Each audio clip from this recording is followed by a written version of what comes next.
What's going on YouTube, 0088 here, and I am about to react to The Last of Us 2 inside the gameplay. Now we're going to see some proper gameplay footage. I hope it's not the same shit we've seen in E3 2018 and all that crap. We've seen all that before, with Ellie going around taking out these guys with their dogs and everything. We've seen all that crap. I want to see some new stuff, and recently I didn't Twitch it or anything, but in my own time I've been playing The Last of Us again. I've only ever completed The Last of Us once, right? So it was really good to go through it the other day and play it again. And now it's made me even more pissed off about the leaks, if they're true. Well, I mean, they're all but confirmed that they're true, isn't it, the leaks? So, but I also got to thinking, like, if that's the story they want to tell, man, let's just see how it goes, right? Let's see how it plays out. We can judge it afterwards, you know.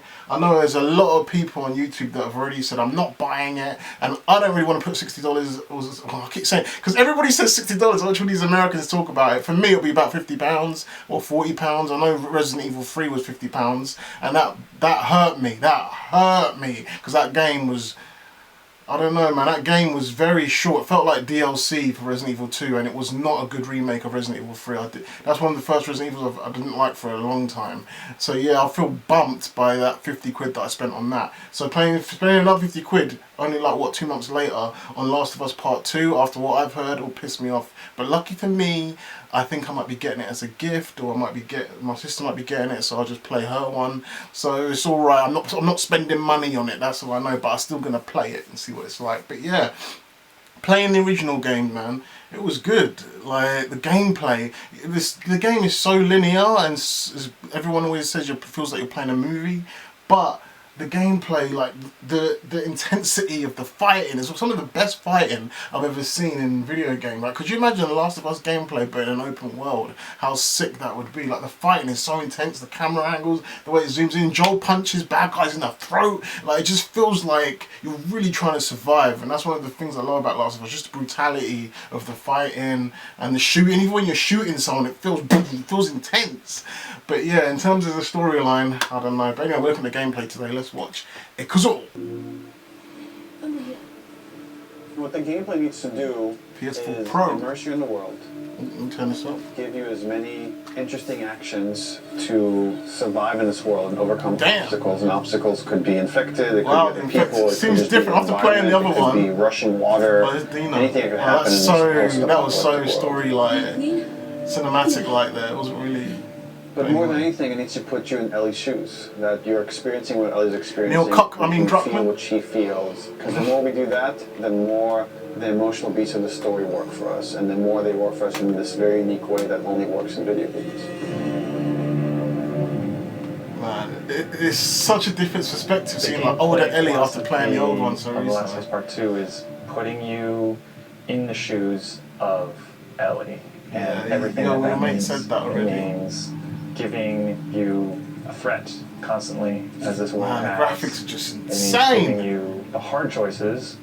Because this game takes place in such a hostile universe, and our characters narrative lead, was it you that really difficult things? We want to put you in alignment with those choices. We want you to understand how hard certain decisions were for these characters, because they're hard for you.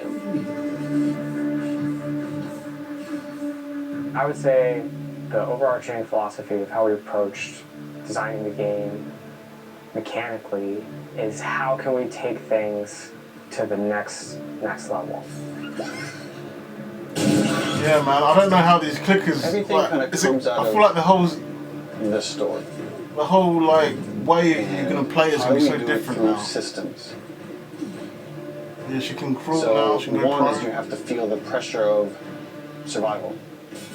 Damn. Survive by the skin of my teeth. How do I use all Ellie's built like a boy, man. Just look at her body, like any kind of bullet, any kind of rag, any she kind looks of hedge, kind of, you know, from this perspective. How do we give you that look sense at her of being arm. a survivor in this world? Look at her shoulders, her hair. Like, you'd think that's a guy.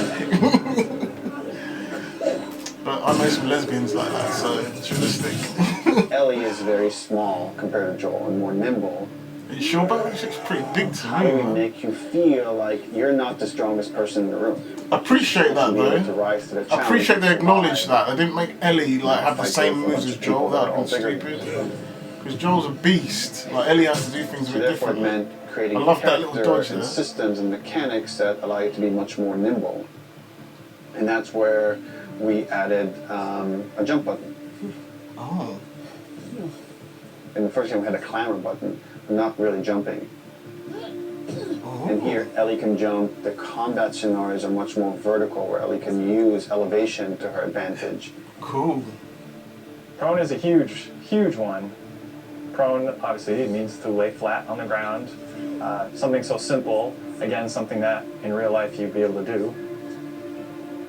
Letting the player have access to all their weapons, all the items, crafting, everything while in that position. And it just creates so many more emergent Graphics are nuts. The way she's things in blinking gameplay. and that. It looks Now that we sick. have this other state that the player could be in, which are very low to the ground, how else can we use this other than just hiding in vegetation? We're like, well, there's a lot of man-made things or different structures that have collapsed that allow just enough space for you to crawl under, which means that now, as enemies are looking for you, you can crawl under things and hide, and it's just one more way to assess your environment and use it to Ellie's advantage. Now, because you can hide under things, we gave the enemies, we made them smarter and gave them the ability to look under things. So Damn. while you might hide somewhere That's and gonna be be safe for a annoying. while, eventually they're Imagine going to playing start on looking grounded under mode, stuff, that and if you're shit. hiding under a truck and they spot you, they're going to yank you out and then try to kill you.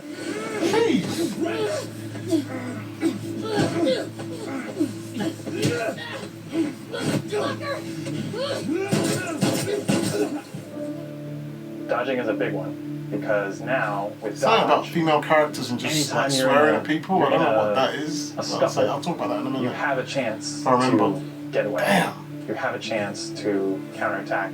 It lets escape be an That's option sick. as well. Sometimes you just gotta run, and that is another. I think there's part of female the bad world. guys in this. Sometimes In the it's first game, I don't overpowering. think there was really any, You just except for the have to get away. zombies.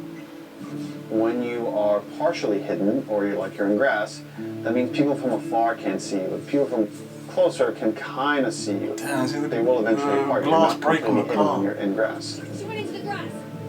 Watch yourself. And it makes you as a player become much more aware of your surroundings. Jump, prone, dodge, all these things feed into both exploration and combat because I feel it like lets the us bottles- expand the space. If the size of spaces can be bigger, the intricacy of spaces can be more complex. I feel like the bottles and the Still bricks works aren't going to be as good exactly anymore, man. So when it came to I our feel like level people are design, going to be smarter we really than wanted that. to challenge ourselves. We'll see how they do the to AI. Make a world that really felt like a real space as much as we possibly could, and didn't feel like a series of combat encounters and exploration spaces and combat encounters that felt like a Hall of Horrors or something, but something that really felt like a space that you could explore that seemed like a legitimate urban environment. Okay, so it sounds like And the that pushed us to make our level design even more open Okay. than the first game, which for us at the time was pretty open. In this game, we've gone so far in making the level design open that there are actually entire story moments, entire combat encounters, like full scripted sequences that you may completely miss. And there are things that we feel like, even though a portion of our player base may never see these things, the fact that when you do encounter them, you feel like you discovered them. Oh, thank lends you. them It's not so this linear charm, this anymore. magic that I think They've is made it a unique little bit to more games open. that, That's what I this- ever wanted. This happened to me because of what I did and what I never the really designs wanted were. GTA open worlds like the size of GTA or the size of like Skyrim. Crafting is very Always much about detailed payoff to open exploration. areas would be Meaning sick. that Like when you where you enter can new just spaces, go around and discover you want things to look around yourself. for supplies. You want to open drawers and cabinets. Not just linear and look cinematic. for Shit. different things that will allow you to craft either items that can help you heal, Damn, look at items that, that can help you attack UI, multiple man. enemies Slick. at once, such as the Molotov. Man, everybody's and buying this game, you can man. craft items that Fuck can the help story, you man. with Just skip the weapons, cutscenes, silencer for innit? Play the pistol, game. or craft new kinds of Fuck ammo. the cuts. I mean, fuck It the also gives us cutscenes. tons of interesting gameplay choices and overlaps that you can do at any moment and on the fly. We try to be a game that wants you to make a lot of different decisions in combat as possible. At the very least, this is And the going to way be that better than we've Resident Evil 3. Expanded the recipe roster seems like- and all of the recipes and how they interact with each other is carefully chosen for the different ingredients and making sure that The fire looks Put a good.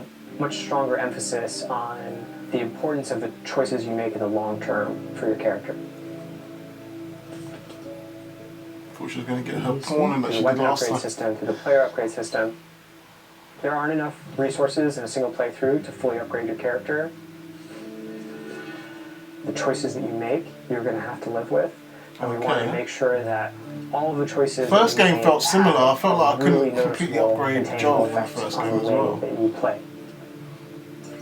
But that's clever though. That's interesting. That you can't be 100% like maxed out. I'm sure modders will do that on PC. You feel a it comes greater out on PC, I kinship don't know. with Ellie because you are living with decisions that you've already made. Like you are continuing this through line of her journey through this world. Okay, they still got that. The moment-to-moment gameplay Square, is that should be influenced trying by that more. in a way that we haven't before. The realization that your choices have these long-term consequences is very much like the nature of the narrative of the game. I hope you get to play as Joel, even if it's just a little bit, man. And I'm happy that the mechanics are supporting that. That was a good video. I can't deny it, fam. That was a good video. And you know how I feel about Naughty Dog and Neil Druckmann and all that, man. Let's talk about this. Let's talk about this, man. Right, so obviously we know the spoilers. I'm not really going to go into it too much now in case people are watching this that haven't been spoiled yet. But we know what happens, right? And based on that, I understand people's pissed off. Like, for whether it's SJW reasons or a mixture of like, you know, arrogant reasons, why they've made certain decisions to do certain things to certain characters. I mean, there's rumours that a certain character that we thought was going to die isn't going to die now, towards the end of the game. And I don't know what's going on, so I'm still going to play it. Even though I've been spoiled on it, I feel like I still don't know what's going to happen, because I've heard all this conflicting stuff about who's going to die and who's not going to die, who you're going to play as, who you're not going to play as. I've heard so much conflicting stuff that it's almost like I haven't been spoiled again. It's weird. But I do know about a certain character that we are going to play as that does something like unforgivable, and it feels unforgivable that we're going to play as that character. Based on, there's so many things I don't like about this character already. Like this, if you don't know, that's kind of a spoiler as well. But yeah, if we play as this character, it's going to piss me off for multiple reasons, just because of what she does, and it's like, it feels like they're trying to use her to make some kind of weird statement, you know, and it just seems irritating to play as. So I just want to play as Ellie or Joel, man, or someone else, not this person, not the way they've brought this person in anyway. But yeah, apart from that, this game just looks amazing, man. Like, I can't, like the cutscenes, the graphics, the gameplay, and even I made a mistake playing the first Last of Us just because I played that, and that feels like current gen. I played the remastered version, granted, but it came out on PS3. The mechanics, the way like you sneak up on people, the AI, even though the AI is not super smart, but the way they just like move and they run away, and the way the humans fight you, it just felt fun and almost real. It made you feel like a badass when you were Joel, and you just run up to, you throw a bottle at them, they're all disorientated, you run up to them and punch them in the throat and all this kind of shit. Like, I want to play more of that on this, but the problem is we're playing as Ellie now, and even Neil Druckmann just said, he said Ellie's not as strong as Joel, so she's going to have different movements, which is fine, which is cool, but I'm just going to miss having that powerhouse of Joel just punching people in the throat, and I think that's what this new character is going to be. But the fact that she's a woman doing all that, I don't care how big you make her arms, like, the fact that she's, I just don't buy her having Joel's old man strength, you know, it just doesn't feel the same, you know. But anyway, I think that's probably what Abby's meant to be for, like, a replacement of Joel's, like, they wanted to use this new improved gameplay, but with a stronger character, and I just don't know if Abby's going to fulfill that, because they've already made her kind of hated, but we'll see what happens. I'm not going to get the game, but I'm going to have the game, someone's going to get it for me, I think, I hope. My birthday's on June the 19th when it comes out. And I'll probably stream it on Twitch or YouTube. You guys can join me, see what you think, and it'll be fun to just see how it goes, see how much of a train wreck the story is while we play the amazing gameplay. So I don't mind. I'm just sitting back and having fun with this stuff now at this point, because I was expecting something dodgy anyway from day one. As soon as Neil Druckmann said, "I have an agenda, and it's been a problem that we have all these super sexy female characters," yeah, it's not a problem, you know. We'll just get over it and just stick to making sick stories. Ellie was sick anyway. That's my reaction to The Last of Us Part 2 Inside Gameplay. If you liked it, give us a like, subscribe, hit the notification bell for notifications, and I'll see you again. Peace.